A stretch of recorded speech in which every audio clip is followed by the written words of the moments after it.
Hi guys, in this video, I'm going to show you how to export Gcode for the components that we create connectors with ABF tools. First, open Default Tray and go to Tags. Here you can see the ABF connectors and also Groove. We're going to set up these layers in Setting. Go to Extensions, OneClick, and Setting. Then go to Layers. First, add New.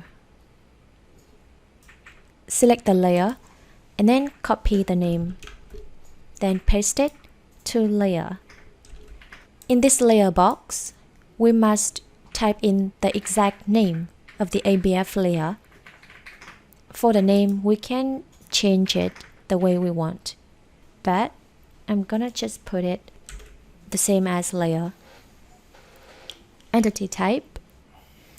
If it's a groove or whatever shape that we can't identify, then select edges. Select the tool number according to our setting, and then cut depth, cutting type,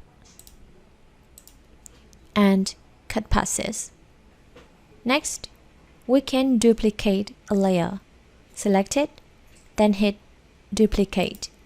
And to delete one, select it and hit Delete. D33.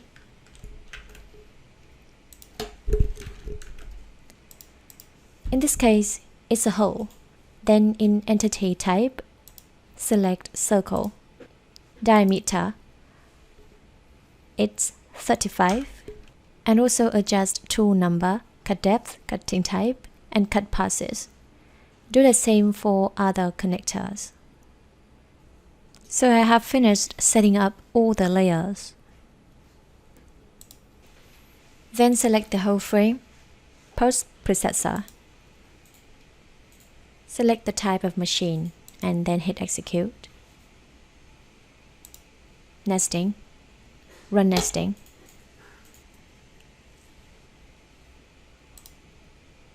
Then in the Gcode window, we can see the toolpaths for ABF connectors.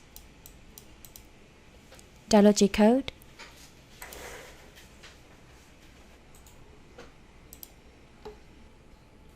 Let's check with Simco. So these are the connectors that are going to be drilled.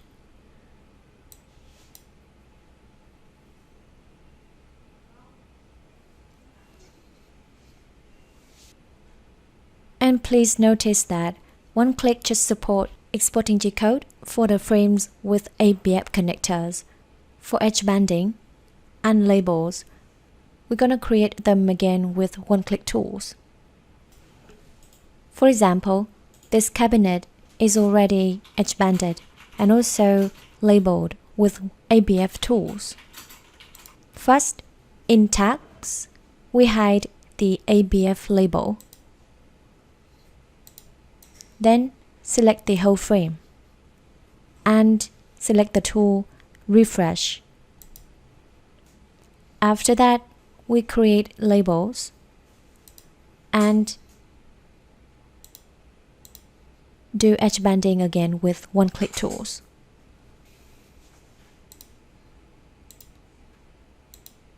Generate edge banding automatically. Select the type.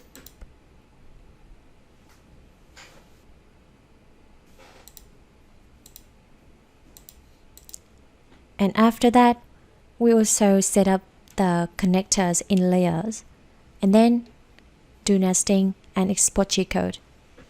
So this is how we export Gcode for the frames with connectors made with ABF plugin. For more instructions, see you in the next videos.